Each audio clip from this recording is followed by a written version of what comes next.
Saudara-saudara, sombong sama pendiam itu memang beda, tapi hampir sama.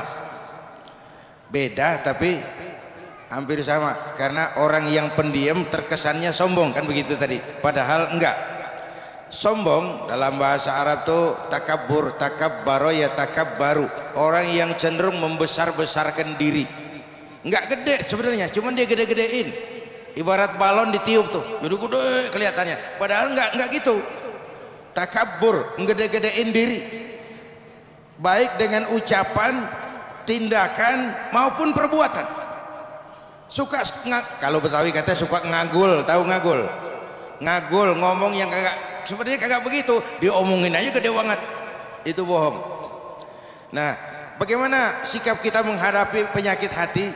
Sama, kalau itu dianggap munkarot, mengubah kemunkaran itu pertama dengan tangan, yang kedua dengan lidah, yang ketiga dalam hati.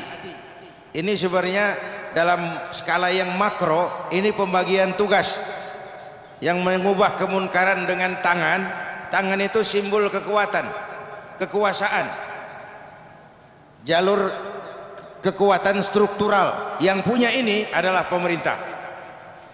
Dengan lidah, ini orang Senayan tuh, DPR, dia kan tugasnya ngomong tuh pada tuh, emang digaji supaya ngomong, emang digaji supaya ngomong. Kalau ada yang kagak benar, ngomong.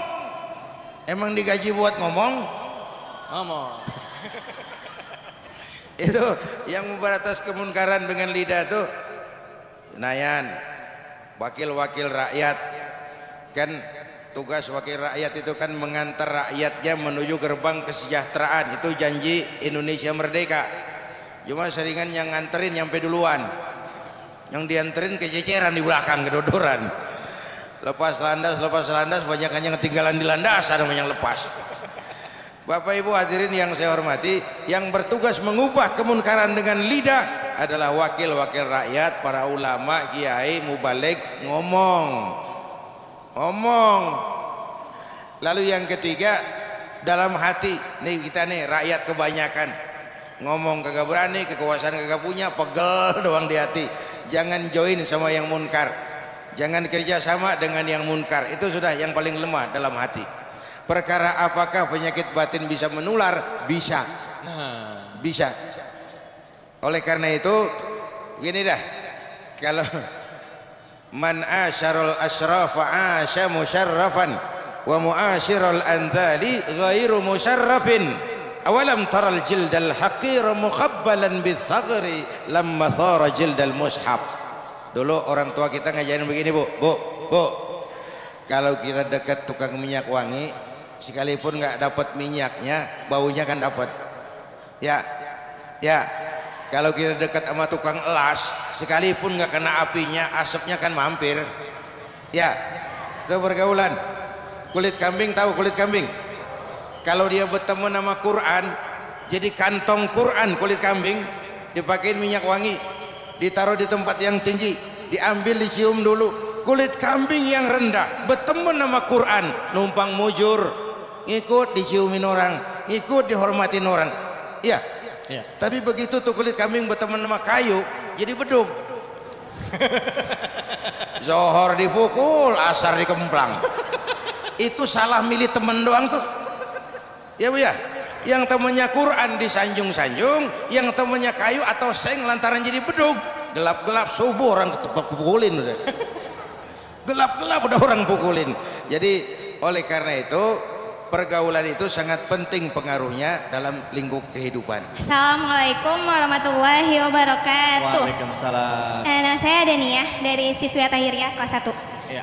Yang saya tanyakan, kenapa di Timur Tengah ini hampir 1 juta lebih banyak umat Islam yang terbunuh oleh umat Kristen, dibom, dirudal. Apakah orang Kristen ini termasuk mempunyai penyakit hati? Apa dan kenapa hanya umat Islam yang mendapatkan predikat teroris? Kenapa orang Kristen enggak? Terima kasih. Wassalam. Kalau dalam konteks Israel ya, itu memang penyakit hatinya Israel tuh, Yahudi itu kan punya sifat superioritas kompleks. overconfident, kupeh, keras kepala, sombong, merasa dia ras yang paling dominan dan paling hebat.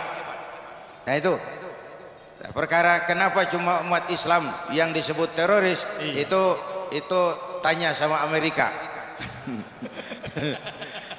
Kenapa Israel nggak disebut teroris padahal dia jelas-jelas japlok wilayah Palestina?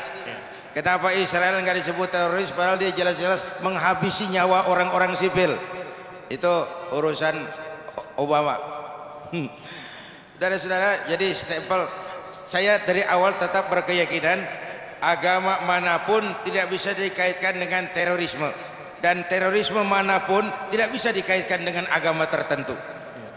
Jadi dengan kata lain, teroris tidak beragama. Kita berantas semangat teroris, kita jihad lawan teroris, kita perangi teroris, tapi semangat jihad jangan luntur karena itu. Sekali lagi, teroris kita nggak setuju, teroris kita musuhin, tapi semangat jihad jangan luntur